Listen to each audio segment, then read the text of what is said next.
16 желтоқсан бұл күні ата-баба арманы орындалып, көк туымыз көкте желбіреп, еліміз егемендік алған күн.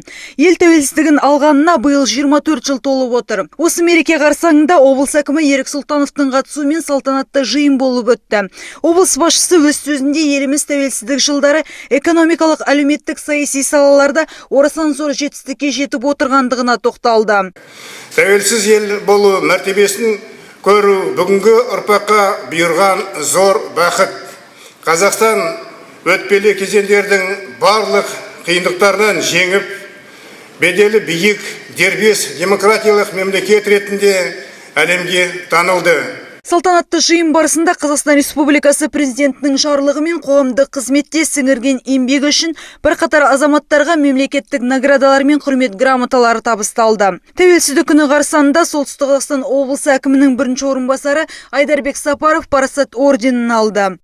Ата-бабамыз аңсаған күні, тәуелсіздік күні осындай марапатқа жеткеніме қуаныштымын. Біріншіден бұл елбасы, бірінші тұңғыш президентіміз Нұрсұлтан Әбішұлы Назарбаевқа үлкен алғысымды білдіремін. Соғыстың арқасында осында жетістікке еліміз жетіп жатыр.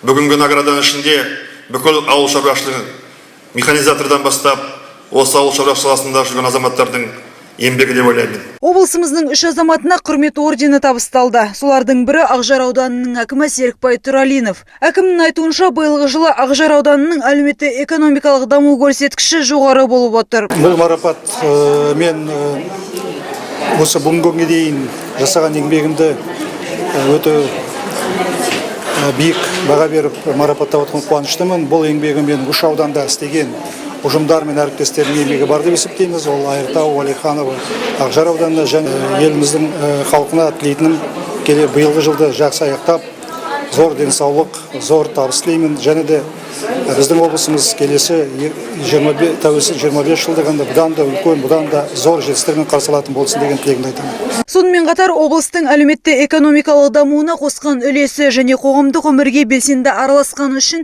бірқатар азаматтар облыс әкімі атынан құрмет грамотасы, алғыс хаттармен марапатталды.